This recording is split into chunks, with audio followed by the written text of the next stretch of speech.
La méditation du jour a pour titre « Dieu est le pardon ». Pardonne-nous nos péchés, car nous aussi, nous pardonnons à quiconque nous offense.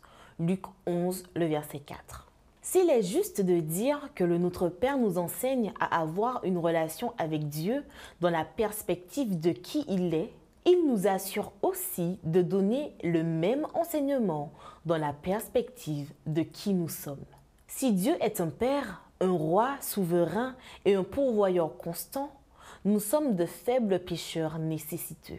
Nous avons besoin des deux perspectives pour développer une relation profonde avec lui. Adressée à Dieu, l'expression « pardonne-nous nos péchés » est un aveu de notre état de pécheur. La manière dont est exprimée cette phrase se réfère plus à une condition qu'au fait de commettre des péchés ponctuels. Nous sommes pécheurs, point. C'est notre réalité. Et admettre cette réalité spirituelle est important, car elle nous pousse à rechercher l'aide de Dieu. Et quelle bénédiction lorsqu'il nous dit « Si mon peuple sur qui est invoqué mon nom s'humilie, prie et recherche ma face, s'il revient de ses mauvaises voies, moi, je l'écouterai des cieux, je lui pardonnerai son péché. » 2 Chroniques 7, le verset 14. Le pardon est à la vie spirituelle ce qu'est le pain de chaque jour à notre organisme. Nous avons toujours besoin de ces deux choses pour rester connectés à Dieu. Jésus nous a enseigné que le pardon que nous demandions à son Père devait être la mesure du pardon que nous donnons aux personnes qui nous offensent. Nous le voyons non seulement ici, mais aussi dans Matthieu 18 où le Maître dit que si nous pardonnons aux autres de tout notre cœur, notre Père fera de même avec nous. Les versets 21 et 35.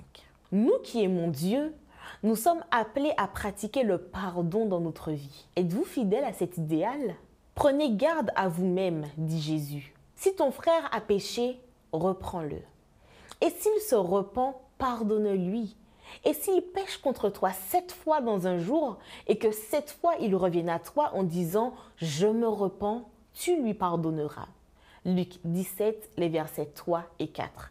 Est-ce clair pour vous? Pratiquez-vous cela dans votre vie?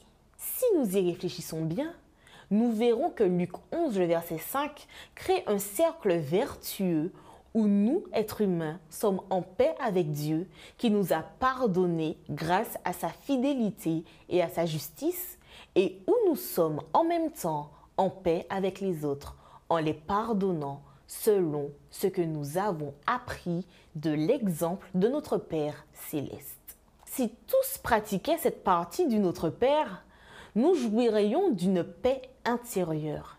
Les familles seraient plus heureuses et la cohabitation entre les nations et les individus serait un témoignage de la sagesse divine de nous avoir donné sa parole.